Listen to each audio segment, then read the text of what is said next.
This is Phantology. You may have heard of us.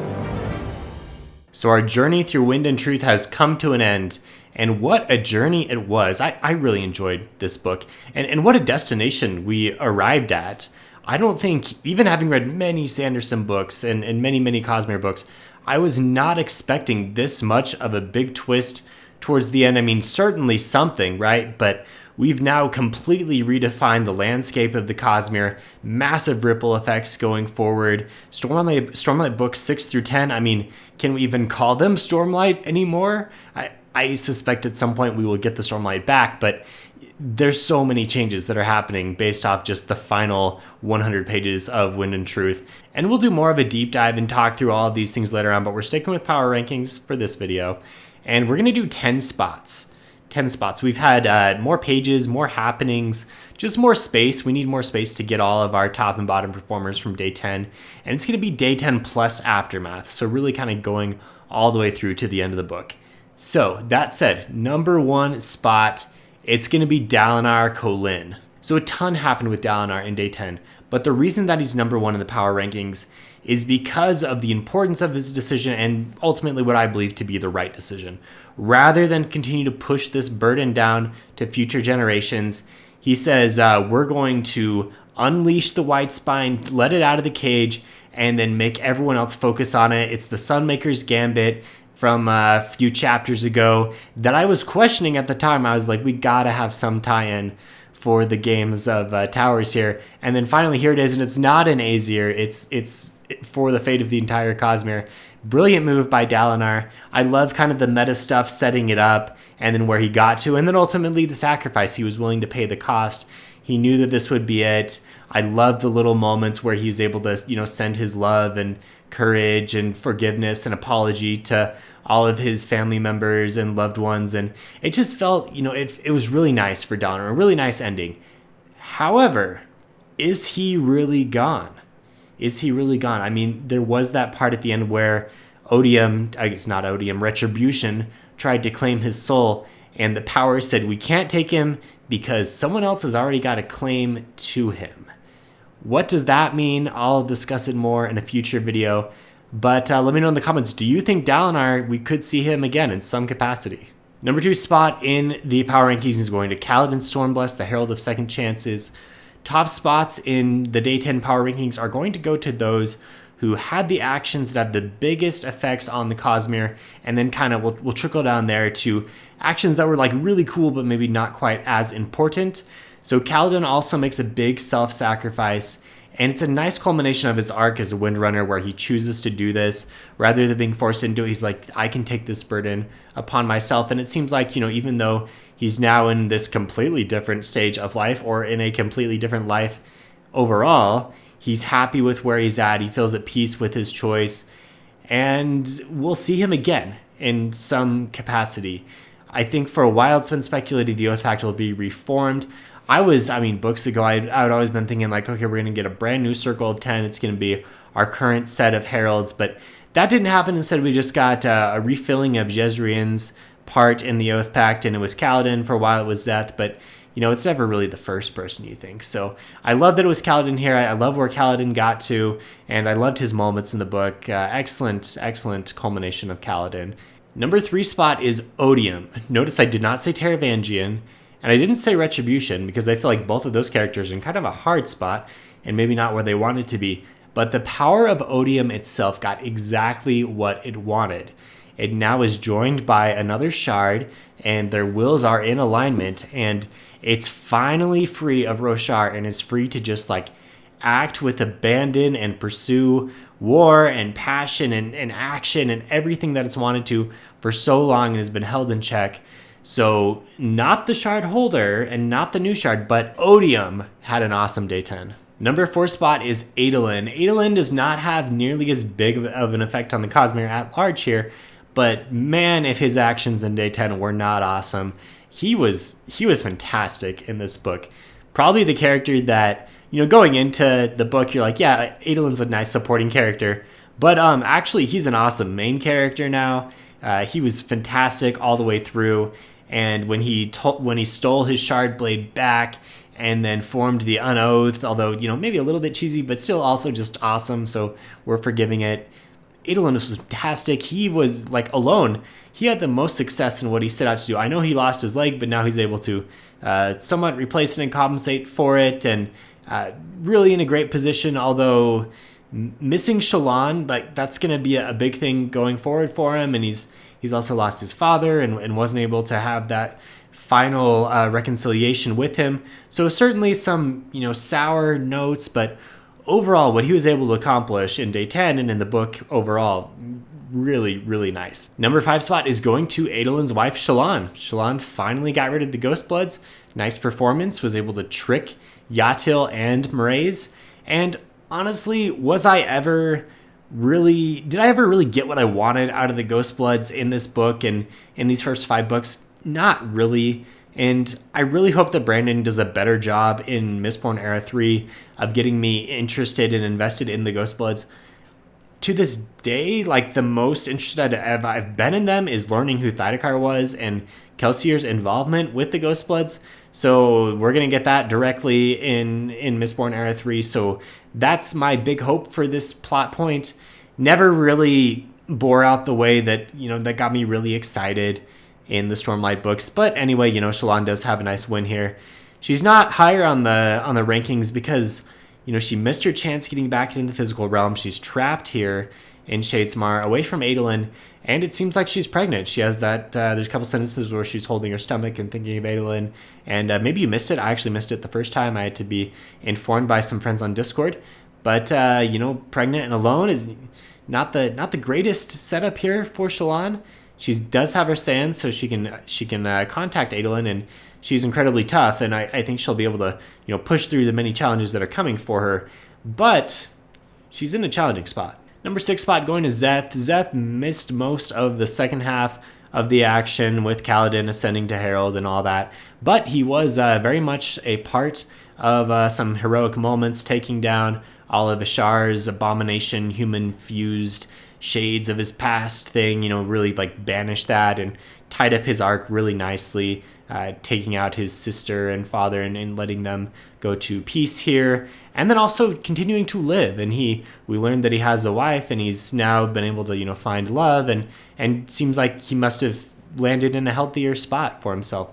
He did lose his arm, and was able to advance out of that even, and probably became a leader of the Shin. So from where he started to where he landed, this is a really nice arc. I always kind of had trouble identifying with Szeth because he felt like such an alien and kind of unhinged individual. But by the end, now I would really like to see him in the second half. I hope that he's at least kind of a background figure that pops in every now and then, because I'm interested to see what his new persona is like now that he's advanced past all of this.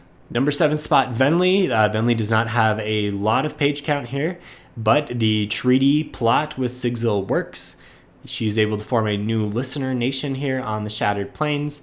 She explains it to Elle. Elle kind of walks away. Elle's pretty chill about it. Again, I wish we got more Elle. I wish a lot of the Abadai stuff was replaced with an interesting villain like Elle. I really hope he's around more in books 6 through 10.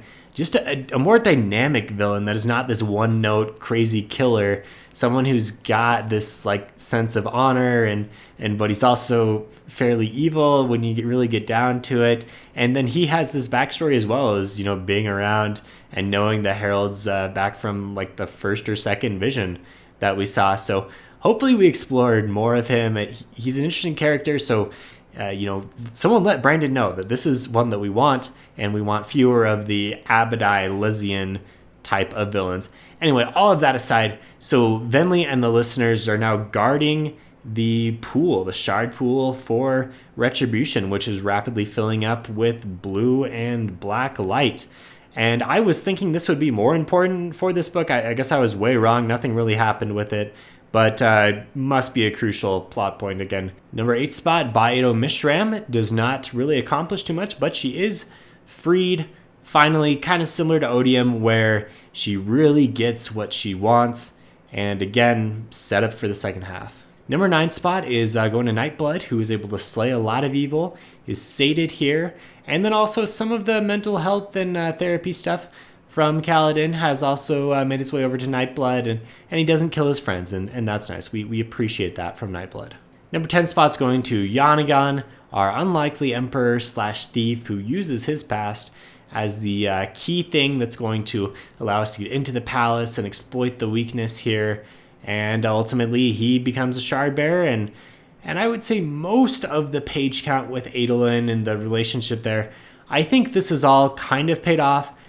I do feel like there were just so many pages with Yanagan and Adolin, but ultimately, like we're happy with where things landed, and I'm excited to see where Aesir goes as really like the only thing standing other than Yurthiru. All right, on the other side of things, the bad performances. Number 1's going to Taravangian.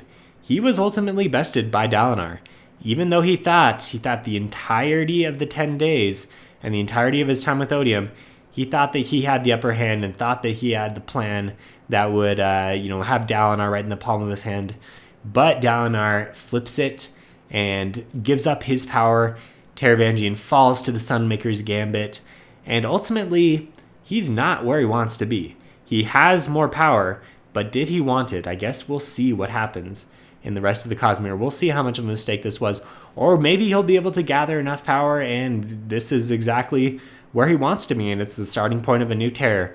But initially it seems like Dalinar was a genius and Taravangian was a dupe, and I think Taravangian himself even kind of knows it as he reflects in his like secretive spiritual realm where his Kharbranth citizens still live in this like false reality. He realizes that Dalinar was in fact right. Number 2 spot is Abadai the Monarch. Need I say more? This guy was so bad.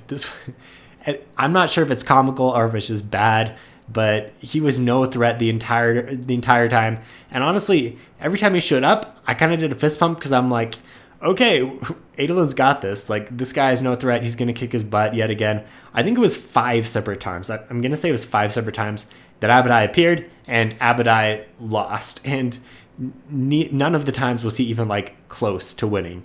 So really fairly pathetic. Number 3 goes to Mraize and Yatil, our Ghost Bloods on Roshar.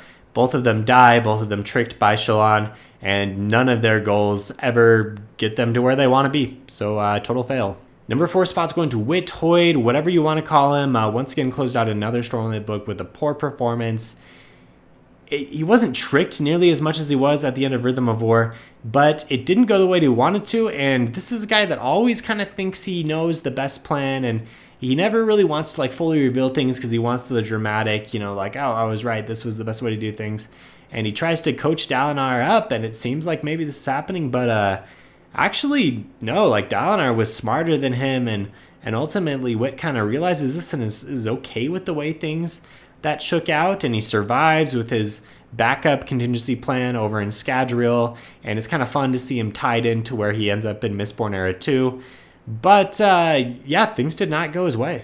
Number 5, Stormfather bows out with some grace, sacrifices himself, and this is just kind of like the end of Tanavast's failure at this point.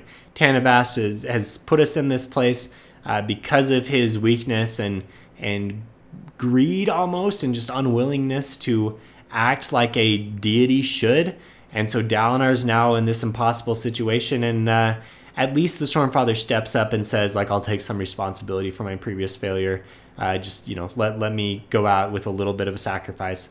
And that's what happens. So I'm landing him here just because of kind of the situation, but ultimately, like, thank you, Stormfather, for making this sacrifice. 6 spot's going to Gavinor, who had a really bad day 10, a really bad last 20 years, and a really bad life, honestly, up to this point. Not much light in his life at all. And hopefully in books 6 through 10, we're able to like give him a little bit to live for. And I think this could be a very interesting character if Brandon really like dives into the dynamics of what it would be like in this situation. Number 7 spot is Yasna, who is just moping around and doesn't really accomplish anything in day 10. And ultimately through the entirety of the book, she was wrong and alone and just got nothing going for her. And on one hand, I'm like, dang, Yasna, like this sucks, like bad performance. On the other hand, I'm like, come on, Brandon. Like, I feel like Yasna deserves a little bit better than this. And the character that I know is more capable, so I'm kind of confused why she did this badly. But I'm assuming it's mostly a setup for what's coming in the second half, where I hope she's redeemed and I hope she's awesome. Number 8 spot here is Sigzil, who really gets played dirty by Wit, who, gives him the Dawn Shard without telling him, here's what you're in for, here's what could happen to you by taking this. No, it's just like, I screwed up big time, so here, you take the burden. Like, are we going to discuss how messed up this is by Wit and how, like, opposite this is for all the other values that we've seen through the Stormlight Archive? Like, Wit still continues to be this guy who just gets off scot-free without any judgment from the fan base, but this is a huge jerk move, and maybe I should have docked him more on the power rankings. Anyway, Sigzil's got the Dawn Shard now. We know where this will take him in Sunlit Man, and then he meets up with 12124, who I assume will become Ox. So if you haven't read Sunlit Man, go do so, because there's a direct tie-in, and I think we have a pretty good understanding of how Sigzil got to where he was there. Number 9 is Honor, who had a rough day getting taken up by the power of his enemy. He's kind of joining here, seems a little hesitant because Dalinar has implanted the seed of, like, you're a child and I'm going to try to teach you some things and I'm going to teach you how to be really honorable. I think it's a nice move. I really hope this pays off for Dalinar because he's implanted this, but I hope it's strong enough and I hope the Honor is curious enough to explore this, because now he's being set with Odium, this is like basically Gavinor all over again, where Odium's going to have him for years and years and years to whisper in his ear and tell him whatever the heck he wants. And if we're going to say Honor is now kind of like its own being and has the ability to grow and change, is it going to grow and change in the right way? Or is it just going to become more and more, evil Honor? I feel like the end game that Brandon's setting us up for is like maybe not a reconjoining of all of the shards, because that's kind of boring, but I feel like it's going to be the shards learning on their own and having some sentience and gaining some ability to think for themselves and like reclaiming this like good side of their personalities, because we're realizing more and more that single intent shards are very bad once we kill off the good intent. And now even something like Honor has been twisted. And I think at the end of days, we'll see something like, Honor realizing the good in itself, or realizing the honorable way to adjudicate honor, if you will. And number 10 spot, Navani, her husband dies, and then she agrees to go into the stasis with the sibling. She agrees to it, feels like she's also making a big sacrifice on her own. I'm sure we'll see her in books 6 through 10, but it can't be too happy there. It's almost like she's a herald of her own, holding back the darkness of retribution. And I think we need more on the sacrifice that she's making here, because this seems like a pretty big deal. All right, settle in for all the details here. So Dalinar is the recipient of the story. We haven't got a story from Wit, and I kind of forgot about this up until it was happening. In this case, it's the story of the lumberman's son, who has the opportunity to be a king, kind of runs from the duty. And ultimately, Dalinar realizes in these last moments how important the choices of each individual are, and it's not really about the choices of the king. Everyone has equal importance, and this is part of his new philosophy and part of his realization in not sacrificing Gavinor. And he, faced with this impossible choice, he makes the third choice, and also thinks back to his military background. I'm sure he's also familiar with the Sunmaker's Gambit and with this vision from Noadon and realization that Honor's power can be changed. This is a gamble from Dalinar. Like I said before, I'm not fully convinced that we know for sure that Honor, the new, capable, understanding child Honor, I'm not sure that this is going to go in the right direction, but it's a gamble that Dalinar felt that he had to make. I think it's the right choice, and he's ultimately trusting in others. He's trusting in the heroism that he's seen in his family and loved ones, and he trusts in other people that they will be able to get it done. He doesn't have to do all of it. It's a really nice culmination of everything that we've seen from Dalinar thus far. There are a few more high-level things, but also a few details. So the suckling child thing did actually happen, as had been widely theorized on. I said before the book I wasn't really going to love it. I thought it was fine because it ultimately wasn't super important. He went with the third direction, and that's what kind of steered him in that way. So I was fine with it, and I think it's super interesting what's going to happen with Gavnor in the future. I hope that Brandon really does that well. He takes up the Shard of Honor with these words, and the accepted words were, "I understand you," and I feel like maybe those words could have been a little bit cooler, couldn't they? For a second, I thought Noadon might be wit, but then he references that he knows Midius, so it's not. But like, what is this? This is just a weird way for the visions to interact. I hope someone asked Brandon this question at some point. Then Dalinar is another Oathbreaker. We've had now a lot of Oathbreakers here at the end of the book, so maybe happened one too many times with Sigzil, Szeth, and Dalinar. Little bit of same note here. A few pieces of honor split off and flee. And where do they go? Let me know. That seems like an open question. And then Cultivation also flees. I'm sure she'll be back around with more to say later in the Cosmere. And then let me know if you think Dalinar has survived here in the spiritual realm and we'll see some aspect of him in somewhere else. Like, I kind of feel like it's going to happen. Brandon loves to do this, and with it being open a little bit, there's enough wiggle room where I feel like it's happening. Okay, on the Adolin side, more action, less meta stuff. I love the echoes of the Kholinar failure here as they succeed in Aesir. I thought that was a really nice contrast to Oathbringer and how he's always thinking back on that. Anyway, he gets all drugged up, and then they go through the streets. They notice Abadai's troops are looting, and that kind of reflects on a bad commander, which, surprise, surprise, Abadai the Monarch, what a jerk. They finally make it back through into the palace, and they fall into a trap. Aelin goes into the throne room, and Abadai closes the doors behind him. It's all aluminum, so Adolin cannot summon Maya. Big mistake. Fortunately, he grabs this aluminum candelabra and fights off Abadai for long enough to wrestle control of the spren of his armor away. This has been set up pretty nicely where they were more and more responding to him, and then finally they zip over and he takes down Abadai, and that was really satisfying and nice to see. Although, like I said before, Abadai, this is a pathetic villain. So then Maya comes back, and she's got the shards, and so nice job there with her Deadeye friends. This was also mentioned at the beginning of the book where they talk about the lost shards, and I think it was actually the title of a chapter towards the beginning. But since then, we haven't talked about it until it pops up here. The unoathed arm up, maybe a little cheesy, but fun. And then we win. The time expires, the bell rings, and Aesir stands. Then we fast forward to a month and a half later, where Adolin's connection to the language and the people of Aesir is starting to fade, so he's going to have to study up a bit and learn how to communicate with his new friends in the near future. We do note that we have 37 total spots in the Unoathed. Oh, and also one of them is Notum. We didn't mention that earlier. So Spren, he's come into this physical realm enough to actually activate Shard Blade. So, okay, he's a Spren wearing the corpse of another Spren. All right, I guess we're cool with that.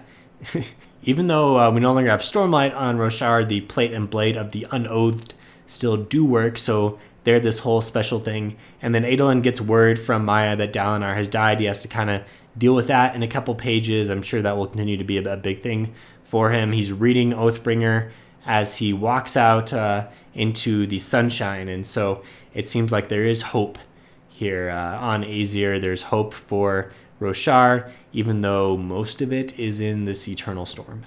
All right, Szeth walks up to Ishar and accepts his challenge, while Kaladin tries to whisper in his ear and get him to be more lucid. While Szeth fights for a little bit, then he ends up swearing the fifth ideal. So he skips the fourth ideal and swears the fifth, and then he immediately renounces the fifth ideal in a fairly stupid move. Ishar says this might have been the dumbest thing I've ever seen, and I kind of agree with him, because Szeth, maybe hold on to the power for a little bit and then win and then renounce, but no, Szeth is going to do what he feels is right, and he is now the law, so he does it. And then he tells 12124 that, you really weren't all that great for me, so take off and you can be an auxiliary to someone else, and that's how I figure he's going to become Ox. Okay, now Szeth has to take out the human fused, and the fifth ideal swearing does not work on Ishar because the Ishar has put up a shield to counter this eventuality of an oath swearing getting through to him.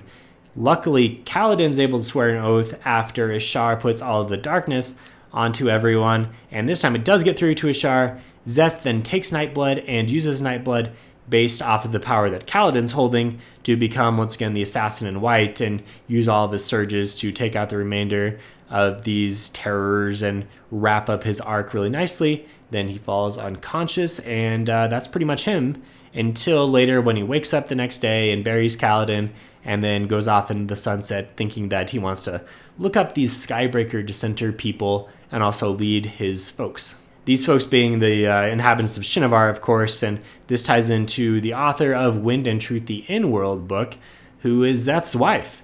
And she's writing it 6 years later. They still don't completely understand what happened with Kaladin, but they do note that at least we're holding on and the Spren have been protected.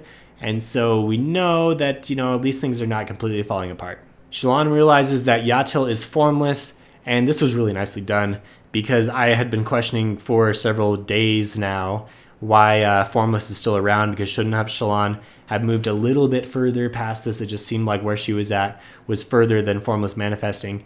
But it makes sense because it wasn't actually the real Formless. It was Yatil masquerading, and Shallan kind of realizes this and kills her, and then does a double switch and some trickery with the daggers to take out Mraize. And so she does it. She takes out the Ghost Bloods. Wasn't super happy with the Ghost Bloods in general, but they're gone. We've moved past them. She tries to stop R'Lain and Renarin from releasing Mishram, which I kind of think was the wrong decision. Her stopping was the wrong decision. I think it's the right decision to release Mishram, and Roshar certainly agrees because everything kind of rights itself. At least the Deadeye's coming back, and like the tones of the planet are back in line now. She grabs the wounded Cryptic and Inkspren, and then they all get out of the spiritual realm, and they're hanging out here in the cognitive realm, right outside of Yerthru, where she has a conversation with Ja'anat, who, again, seems like she'll just be interesting going forward in books 6 through 10. Not too much here, other than thinking like, I've kind of played both sides pretty well, and now hopefully Mishram will reward me, because otherwise Mishram's going to be really pissed that I just sat around and watched while she was captured, which is probably fair. Anyway, then Shallan is not able to get back to the physical realm quite in time because everything falls apart and the Oath Gate Spren go away and there's no more Stormlight for any of this. And that kind of takes her through the end of the days. Now later on, there's an extensive part where she's traveling around and she gets to Cultivation's perpendicularity, which is empty because Cultivation is no longer there. She holds her belly as if she's pregnant. Pretty sure that's like 99% confirmed. Like, what else is there? And then she meets up with Felt, who was the traitor that we learned about back in day 1. Felt's back here, still in the cognitive realm. Shallan leverages him to get access to a Seon where she talks to Thydakar and makes a deal with him where now she's going to take control of this Seon and be able to use its services. From there, she connects to another Seon that she's going to direct over to Adolin, and she just kind of thinks like, there's going to be some possibilities. Maybe Yasna will be able to make an Elfsgate. Maybe I'll be able to use a Fused because they can probably go between the realms. Maybe I'll be able to find the perpendicularity for Retribution. So there's going to be some ways that Shallan can make her way back. But I think this is going to be like her quest now going forward. Make it back to Adolin. Navani's pretty much been covered, but just so we're clear, this Dome of Light that she's put around Yerthru is permanent around the physical realm, so no one can go in and out of Yerthru. The Radiants still work inside of Yerthru, and they have access to Tower Light, so Radiant abilities still work there, but they work nowhere else, and we're unable to even make it into the cognitive realm until we can get Yasna to learn how to make an Elfsgate. So we're kind of stuck for now, and Navani's bearing this burden. So the flute and the stories fail on Ishar. It's a non-starter. It really goes nowhere. In fact, Ishar wrote some of these stories, and even Szeth swearing his fifth ideal fails. So it's not looking great until Kaladin is able to overcome the darkness that's forced upon him, and he swears this fifth ideal of, I will protect myself so that I may continue to protect others. I think it's a really nice way to take his arc. And then ultimately he decides that this is going to take him all the way up to becoming a herald. He has it explained to him that this is the night of sorrows, the true desolation, and that the Spren are going to be targeted. And this is the culmination of everything the wind has been whispering to him, saying that it needs a champion other than Dalinar who's going to do something for the Spren, and this is what it is. He's going to fill the 10th spot in the Oath Pact. This will work because they're now connected to Odium still through those initial oaths that these people swore and the power that they used and honor. So both Honor and Odium will respect this, and they'll be able to protect, just this small part of Roshar. But it's one still worth protecting. I mean, it's like half the citizens of Roshar are these Spren. And so they do it, and fortunately, Ishar is able to figure out a way to put their minds into this peaceful trance of sorts where they're just kind of hanging out in this kind of pastoral countryside. It might be Ashen back before the destruction, and this is then the epilogue of the book. Oh wait, but before we go there, a couple more quotes. So he pulls out another Honor's dead, but I'll see what I can do. Maybe a little cheesy, but also like this, we're here for it, right? Like this is awesome. When I heard him gearing up for this, I loved it. I loved it 10 out of 10, despite a little bit of cheesiness. And then I love his quote here at the end where he says, "Nobility has nothing to do with blood, Ishar. It has everything to do with heart." Just can't say enough of how much I loved where Kaladin's arc ended. And I love that he doesn't die. Killing him off would have been dumb because he now has something to live for, and he's found it in continuing to help others, and this is the way that he's going to do it. He needed to go on to a new thing, but I'm glad that dying was not it. He does kind of die, but he's still alive, and he'll still be around, just serving a different purpose. Okay, and then in this epilogue, after Kaladin's eyes have once again turned dark, and this shard spear has formed from Honor, they're hanging out here. It's Kalak's perspective once again to tie back to the prelude to the Stormlight Archive. This is the postlude to the Stormlight Archive. And we're just chatting with the heralds. Kaladin comes over to help Kalak, and then it's noted that Talon forgives everyone and that time is passing especially slowly.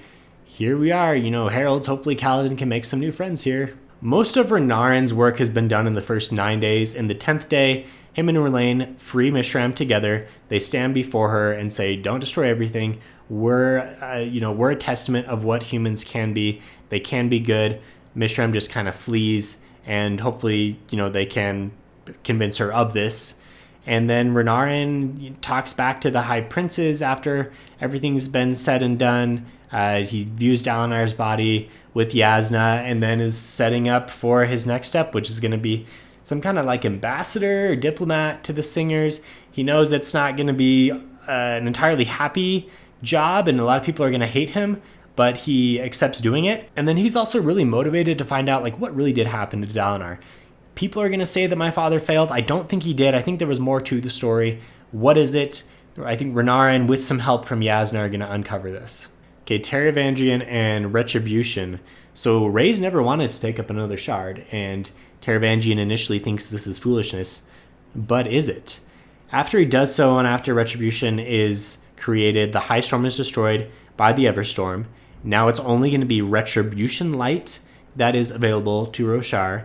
He can't touch the Spren because of the Oath Pact, the new Oath Pact that is formed. He notices the other shards are watching. He's not ready to fight them, but he does know that he's got 90% of Roshar under his thumb. So, some pluses, some minuses. When he pulls in Honor's a little uncertain. So there's this a little bit part of it that's holding back based off of Dalinar's teachings. He thinks maybe I'm going to run off to Scadrial, draw some attention there. That would set up for a pretty interesting Era 3. I'd love it if Retribution was over there for that story. He thinks about leaving a regent on Roshar, and then he creates the Blackthorn avatar, which, I guess, I don't know. I would have liked to see Dalinar completely freed of control at all from Retribution and Teravandrian based off of what Dalinar chose to do. Feels maybe a little cheap that he can still just pull in bits of who he was and create this new evil avatar. Maybe El would have been a more interesting avatar of Roshar because, like I said, I think El is a super interesting villain. But anyway, we've got the Blackthorn, for better or for worse. And then he secretly saves these Kharbranth inhabitants over in the spiritual realm, and he thinks back to how Dalinar was right. Okay, the Dawn Chart that Sigzil takes is the one that commands him to exist. and then he's told to get off the planet as soon as possible. So we see him in Shadesmar. Well, Wit kicks him out into Shadesmar with his little device. The Dawnshard keeps him alive and is changing him. He contacts Vienta, and Vienta says, I understand what happened and what you had to do, but also I'd like to keep some distance. Makes some sense. Then he joins the Iriali caravan, and maybe we get some more details on the Iriali in the future. They're this mysterious group, and 12124 is there hanging out with him and tells him about Kaladin and says, hey, Spren can leave Roshar now because the deal has all changed. And I assume this is auxiliary, and we're off to the events of the Sunlit Man. Although that is years later down the timeline, so we're at least off on the path that will take us to the Sunlit Man.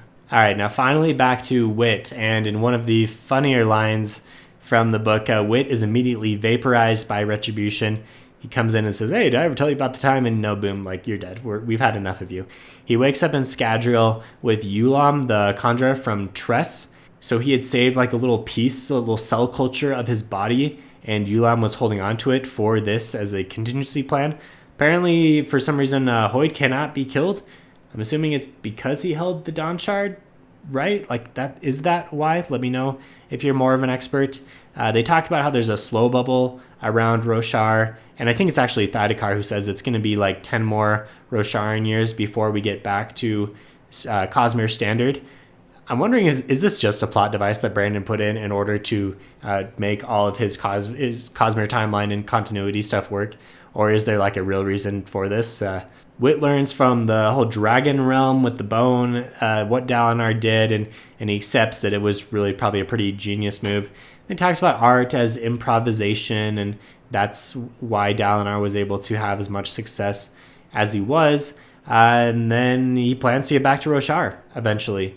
And we see him applying for the job of the coachman with House Ladrian, and this is a tie into Mistborn Heir 2. If you haven't read it yet, this is where Wit comes in there. Oh, and then Wit also mentioned he's trying to find some allies such as Valar, this mysterious shard that they've tried to contact and they haven't been able to find yet.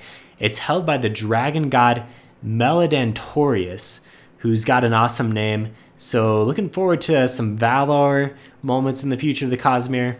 And then let me close with this quote that I really love and really kind of sums up, I think, a lot of what Brandon's trying to go for with the Stormlight Archive. When the predetermined answers flee, then the solution comes down to who you are. That's when we see the mettle of a person. That is art, when untested skill meets unplanned catastrophe. Okay, I'm going to do one more video after this that goes through a summation of how everyone did in every day, and then ultimate winners for the 10 days, and then also hit on some points like my favorite and least favorite things, unanswered questions, things that I guessed, things that I was way off on, just kind of some fun things. There's a gazillion reviews of the entire book out there, and we'll get to that eventually on the channel, but one final summation of the power rankings coming up later.